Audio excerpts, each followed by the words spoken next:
வணக்கம். பைபிளை முழுவதுமா வாசிக்கும் நம் லட்சிய பயணத்திற்கு உங்களை அன்புடன் வரவேற்கிறேன். இன்று நாம் எஸ்தர் முதல் அதிகாரத்தை வாசிக்க இருக்கிறோம். இதுவரை நாம் மொத்த பைபிளில் 35.83% வாசித்து முடித்துவிட்டோம். இன்னும் சில அதிகாரங்களை முடித்தால் நம் பயணம் வெற்றிகரமாகும். இன்றைய வாசிப்பின் மூலம் அந்த இலக்கை இன்னும் முன்னோக்கி நகர்த்துவோம். வாங்க தொடங்குவோம்.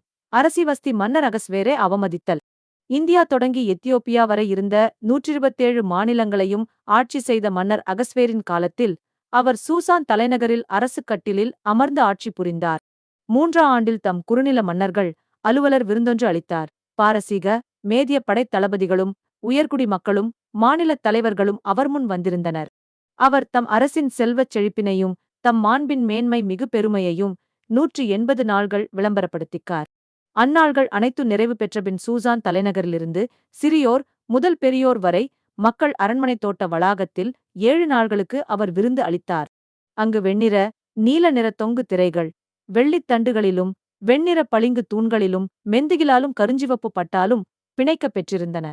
வெண்ணிலக் கற்கள், பளிங்கு, முத்துக்கள், விலைமதிப்பற்ற கற்கள் ஆகியவை பதிக்கப் பெற்ற பலவண்ண ஓட்டுத்தளத்தின் மீது பொன், வெள்ளி இழைகள் கலந்த மஞ்சங்கள் இருந்தன. வெவ்வேறு வகையான பொற்கிண்ணங்களில் திராட்சை மது வழங்கினர். அரச மேன்மைக்கு ஏற்ப பெருமளவில் திராட்சை மது வழங்கப்பட்டது. திராட்சை மது அருந்துதல் சட்டப்படி ஏற்புடையதாயிருந்தது. ஒருவரும் வற்புறுத்தப்படவில்லை. விருந்தினரின் விருப்பத்திற்கிணங்க பரிமாறுமாறு அரண்மனையின் தலைமை அலுவலர்களுக்கு அரசர் கட்டளையிட்டிருந்தார்.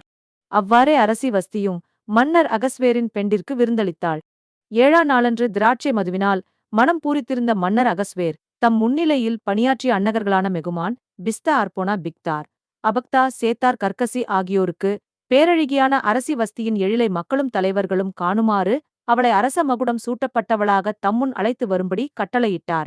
ஆனால் அரசி வஸ்தி அன்னகர்களின் வழியாக வந்த மன்னரின் சொல்லுக்கு இணங்க மறுத்துவிட்டாள். எனவே மன்னர் கடுஞ்சினமுற்றார். பெரும் கோபக்கனல் அவர் மனத்தில் பற்றி எரிந்தது. உடனே அவர் காலங்கள் பற்றிய நுண்ணறிவுடைய ஞானிகளிடம் கலந்துரையாடினார். ஏனெனில் சட்டங்களிலும் நெறிமுறைகளிலும் தேர்ச்சி பெற்றவர்களிடம் கலந்துரையாடுவது மன்னரின் வழக்கம். கர்சனா, சேத்தார், அதிமாத்தா, தர்சீஸ், மெரேஸ், மர்சனா, மெமுகான் ஆகிய பாரசீகத்தையும் மேதியாவையும் சார்ந்த 7 தலைவர்களும் மன்னருக்கு மிக நெருக்கமானவர்கள், ஆட்சிப் பொறுப்பில் முதன்மை பெற்றோர். அவர்கள் மன்னரின் முகமாற்றத்தை கண்டனர். மன்னர் அகஸ்வேர் அன்னகர்களின் வழியாயிட்ட கட்டளைப்படி செய்ய மறுத்த அரசி வஸ்திக்கு சட்டப்படி செய்ய வேண்டியது என்ன என்று வினவினார். மன்னருக்கும் ஏனைய தலைவர்களுக்கும் முன்பாக மெமுகான் கூறியது: அரசி வஸ்தி மன்னருக்கு எதிராக மட்டுமன்றி தலைவர் அனைவருக்கு எதிராகவும் அகஸ்வேரின் ஆட்சிக்குட்பட்ட அனைத்து மாநில மக்களுக்கு எதிராகவும் தவறிழைத்துவிட்டாள். அரசி வஸ்தியின் நடத்தை எல்லாம் தெரியவரும். அவர்கள் பார்வையில் அவர்களின் கணவர் இழிவுபடுத்தப்படுவர். ஏனெனில் மன்னர் அகஸ்வேர் அவளை தம்முன் வருமாறு பணித்துங்கூட அவர் முன் அவள் வரவில்லையே என்பர்.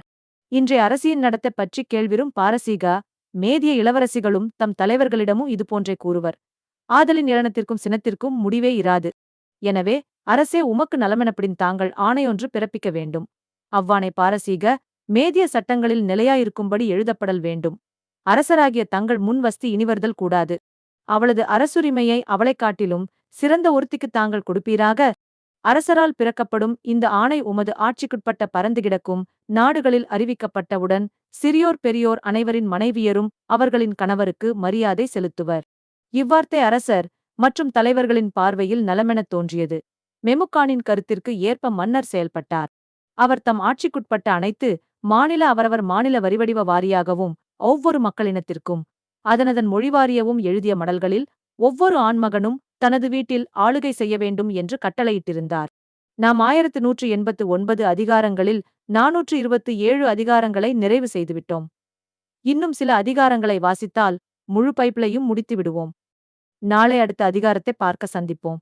நாள்தோறும் இந்த பயணத்தில் நீங்களும் பங்கேற்றால் பைபிளை முழுமையாக வாசித்து முடிப்போம். இது நம் வாழ்க்கையிலும் ஆன்மாவிலும் பெரிய மாற்றத்தை ஏற்படுத்தும். இந்த பயணம் உங்களுக்கு நம்பிக்கையையும் சமாதானத்தையும் கொடுத்தால் இந்த வீடியோவை லைக் செய்யவும் சப்ஸ்கிரைப் செய்யவும் மறக்க வேண்டாம். பகிர்ந்து மற்றவர்களையும் இந்த பயணத்தில் சேருங்கள். நாளை மறக்காமல் வாருங்கள்.